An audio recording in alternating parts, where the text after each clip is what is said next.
he called me back in like probably 30 seconds, I think. I had left a message. And so I thought, wow, these guys are great. They're really responsive. And so anyway, they sent me all the information, and I brought it to the board, and I don't know what else to say. I've seen some of their videos, and it just sounds like a great project. So James Williams and Arne Eastham can further explain themselves from Punta Gorda, Florida. Thank you, Mary. Excuse me. I was thrilled to get your message and your call, and I wondered who is this person from calling me from Alaska. I thought, well, maybe it's a political call, you know. So that's why I listened to your message, and then I just called right back. So at any rate, we our club teamed up with Arne Eastham's Water for Life Mozambique. Arne is the CEO, and he's also a member of our club. I think he joined our club because he was hoping that he could get some more support for his project. But he's a wonderful club member too. And so we are partnered with Arne, and this is our second global grant. We raised $50,000 last year, and we drilled 7 wells, or is it 8? 7 wells. And they are now all in and operating. We drilled them in the fall, and we're just going out to do some follow-up and put rotary plaques on each well, so that every club that donated will have a plaque on the well.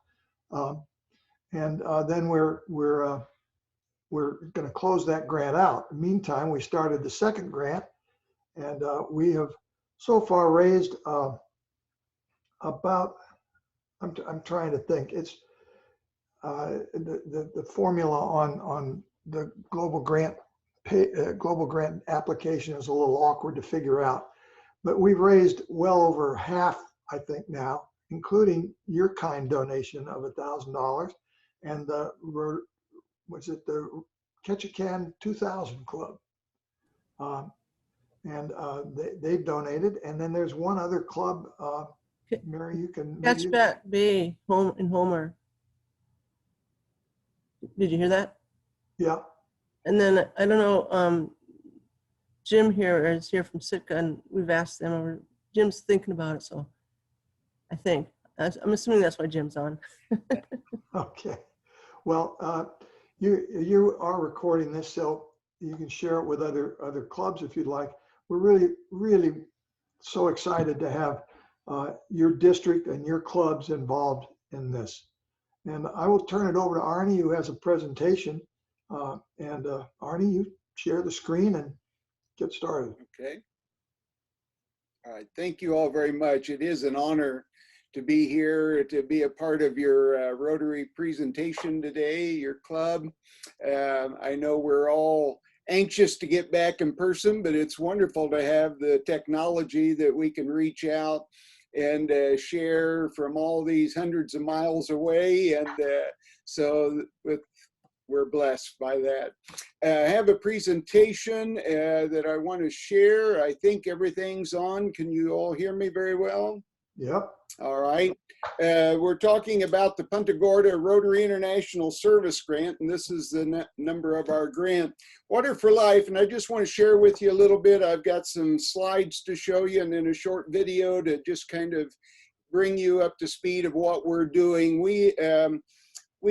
I founded Water for Life Mozambique back in 2014.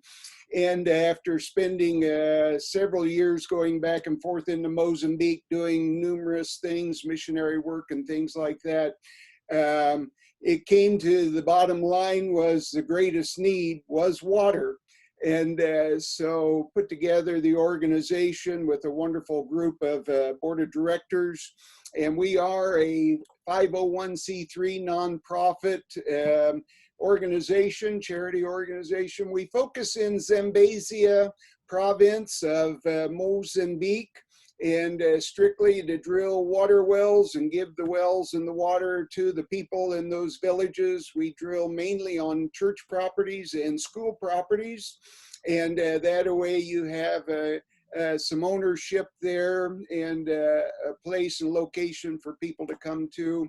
So Water for Life Mozambique is our organization. I wished I was talking to you from my Mozambique office this morning, but I haven't been able to go there for over a year now, but we have an excellent team of drilling teams. They're Mozambicans. Most of them actually are pastors, and this is a way for them to have an income while they build and church plant their churches, and we pay them to come in and drill as we have funds to drill water wells. Mozambique, to give you a little bit of idea where it is located, Mozambique is on the southeastern corner of, or side of the continent of Africa, just above South Africa, and we're just below Tanzania. You mentioned that just a minute ago. And there's about 3,400 miles of coastline for Mozambique along the Indian Ocean. We, as I said, we focus in the Zambezia province. Olinga is where we are actually headquartered, and this is a Google Maps shot of some of our, or most of our wells that we have drilled, and you can see we reach out as far as a couple of hundred miles from there. But this is something that's, this sign says to be safe, you need to wash your hands before pumping because of the COVID. So Mozambique has been impacted by the COVID as well as any of the other countries. So the fact of having clean water in order to wash their hands is a very important thing to try to prevent. Here's the video I'd like to share with you.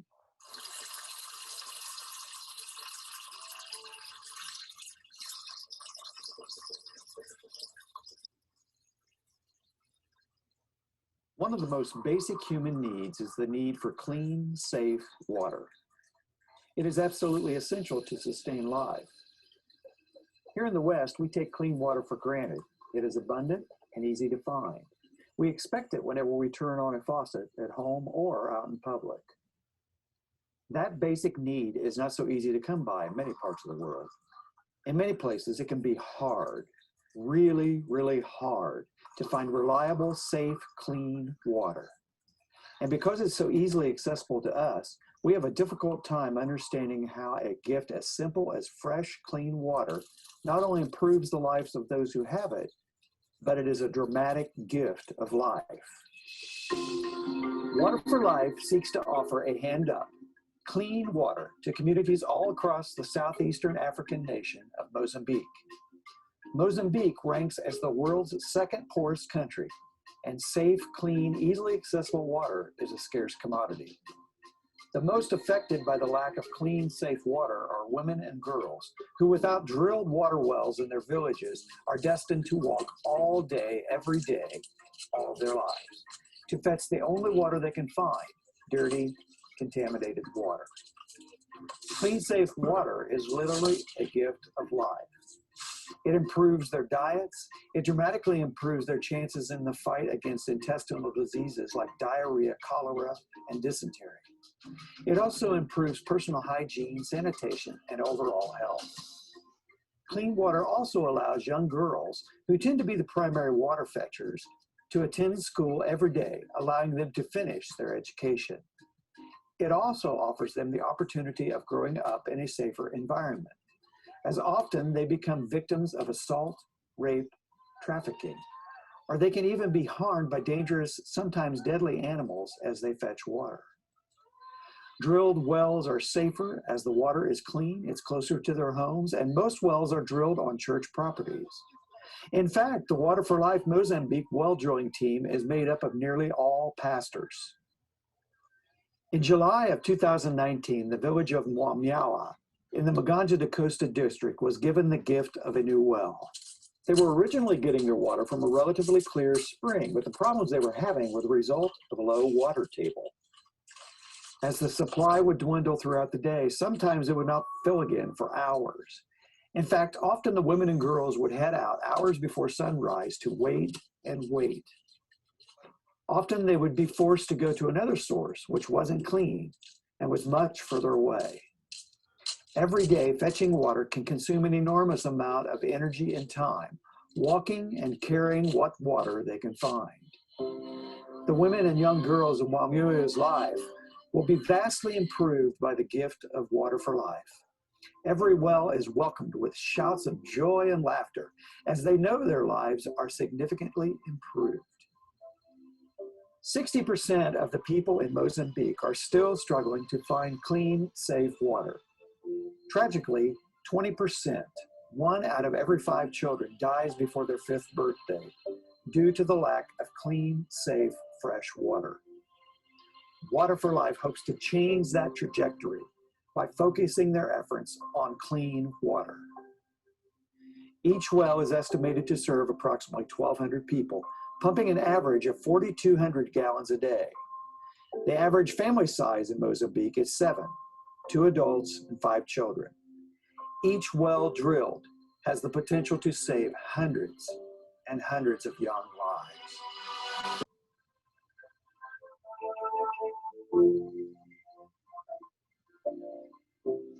Thanks for joining me. This is Arne Eastham, President and CEO of Water for Life Mozambique. This is a joy that we get to do and get to help and share with these villages. These mamas and the little girls come to collect the clean, safe water that only comes from a deep well.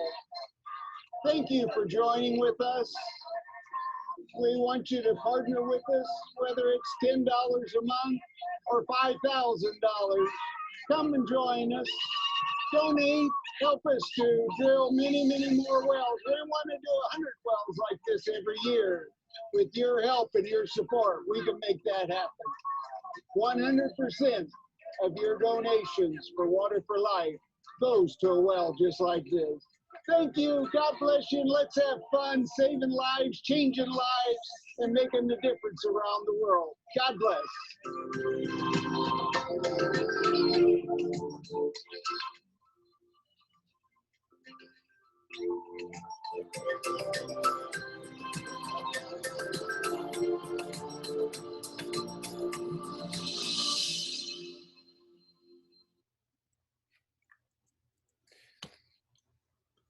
It's sad to say that this is not an unusual sight to see in Mozambique when the little girls spend their days walking for miles to go collect whatever water they can find.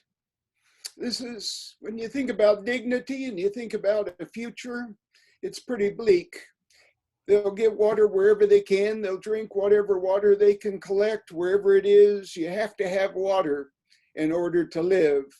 And that's why they suffer so much.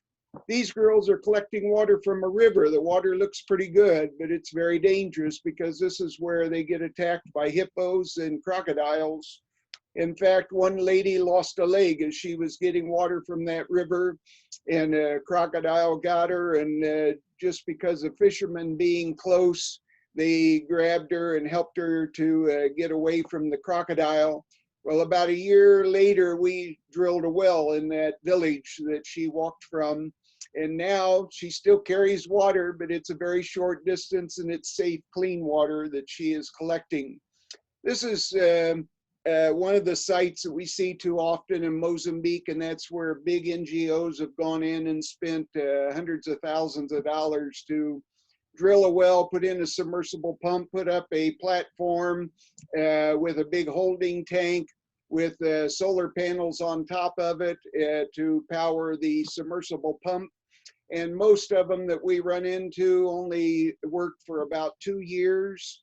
And this is about 12 years ago now when this one was put in place. And you can see, being in a coastal sea area, the salt eating it up, and there's not been water there for many years now.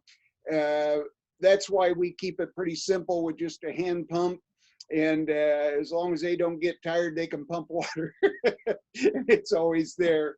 In that school where that picture was taken, we put this pump in. As you can see, the happy little faces. of the kids that are able to have clean water. And when you think about, you see their little hands down there, just having clean water accessible to keep washed for even the COVID that we didn't even know about when we put this well in. But it changes the lives. It raises their dignity, allows the little girls to be in school instead of walking out in the wilderness trying to get water. What we have in place is we own our own equipment. We have a trained team of Mozambicans that do all of our drilling and handle everything for us. We use simple, sustainable hand pump systems. And as I said, we're not relying upon solar panels or that get stolen or beat up or power out because of the surges from the sun. It's continual for them. And we have a well maintenance program, not just putting a well in, but keeping it going. This is a picture taken of Craig Esterly, was our Punta Gorda Foundation president, that went over with us to have boots on the ground to see are we real and does everything really happen the way that we say that it will. And this is a picture of a Rotarian from Indiana that their club donated, and you can see the plaque on the pump that went over with us to see the actual drilling of their well. And in the middle is a Rotarian from the Better Club, which is our partner in our global grant, our in-country host club. So it's real, and you can see on the faces of the people, it changes lives. To give you just an idea, that $6,900 is what it cost us to put in a well. One well will take care of approximately one village of 1,200 people, pumping a 10-hour day, about 4,200 gallons of water. In the last 5 years now, we've put in 174 new wells. That's when you calculate and you think about filters or you think about bottled water and those kind of remedies, when just and this surprises me every time I look at the number, but annually of the 174 pumps, that equates to 267 million gallons of water a day that changes lives. And approximately 209,000 men, women, and children now have clean, safe water. And we don't even know how many actually walk for miles to come to these villages to collect water instead of somewhere else. But everyone's welcome, it's for all. Some of the common questions we get is how deep are the wells? We drill, most of our wells are about 90 to 100 feet deep. We usually hit water at about 50 feet, but we keep going to make sure we're in the right gravel and the right vein of water to be sure that it doesn't go dry in the dry seasons. Our wells are deep with multiple amounts of water level up into the pipes. The water is beautiful, clean, safe water. We're not at 100 feet, we're not hitting salt water, and very rarely do we run into any iron. Everyone has access to the water. It's not for that village or that school or that church. It's there given free to anyone who thirsts. Sustainability, we have a maintenance program.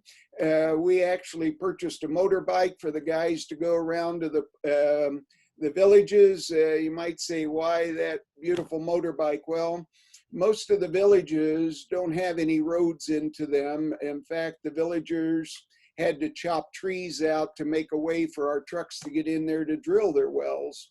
And the team told me, you know, we don't need a truck to go. If you get us a motorbike, we can go on those dirt paths because those trees have grown back up now or are growing.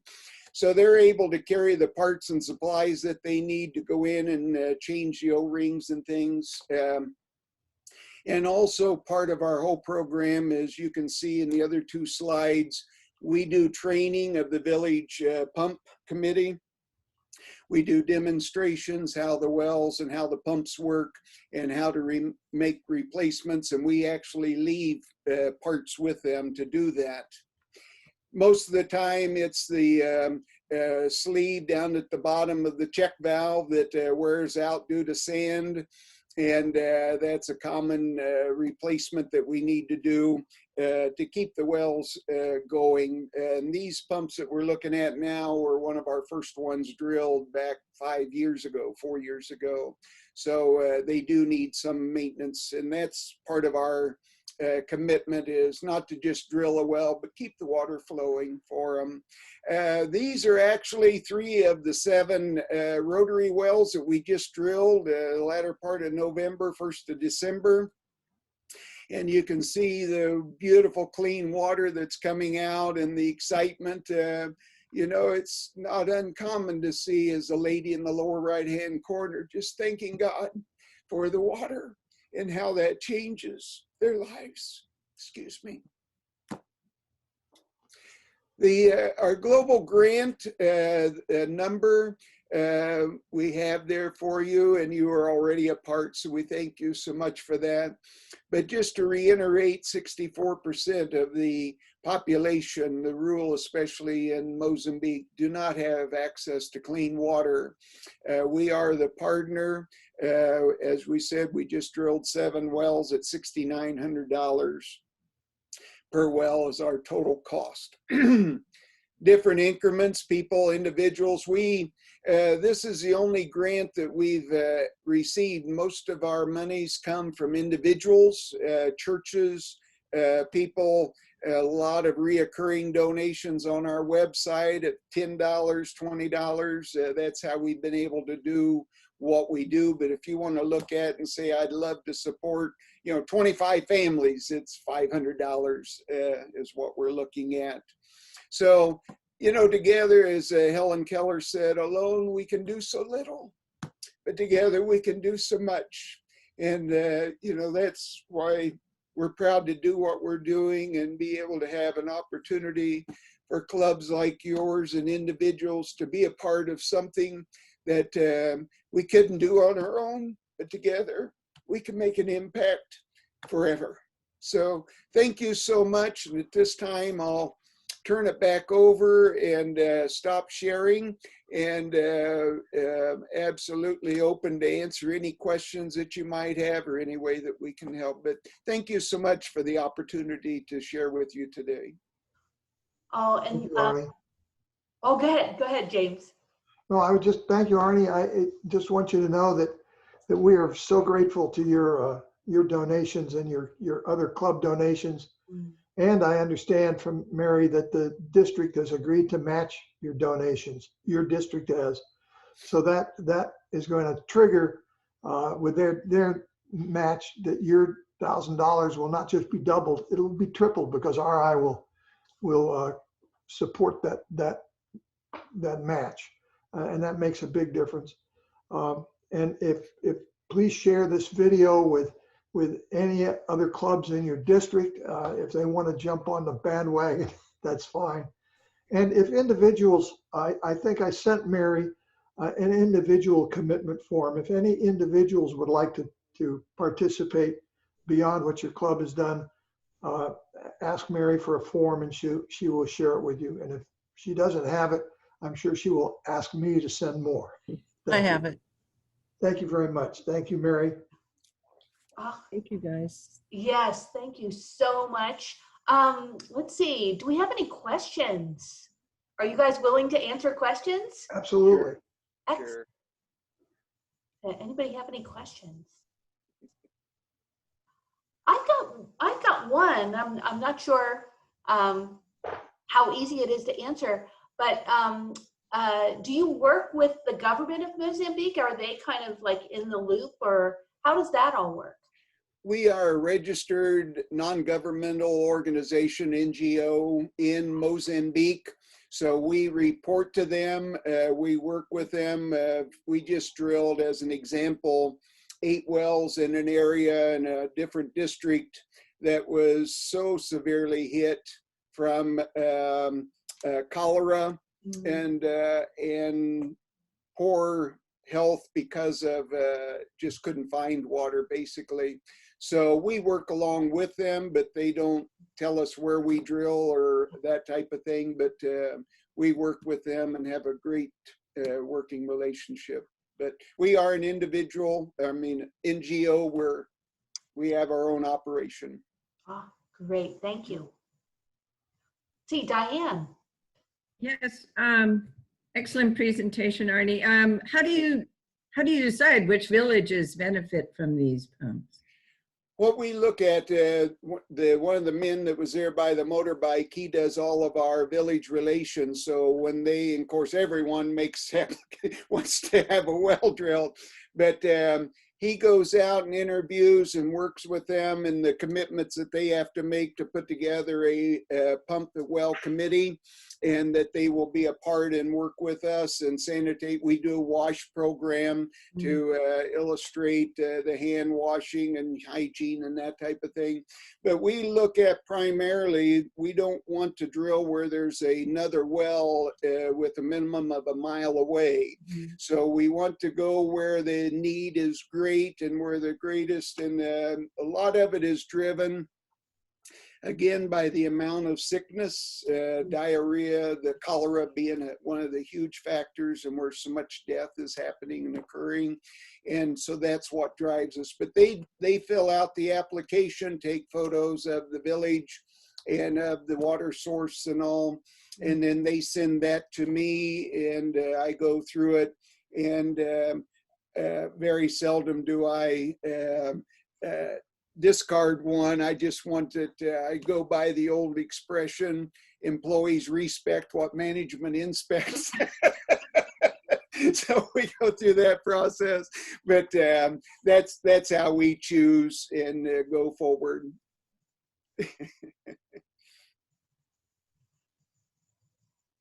Any I other have a couple of questions. Can you describe a little bit of the climate in Mozambique where you're operating?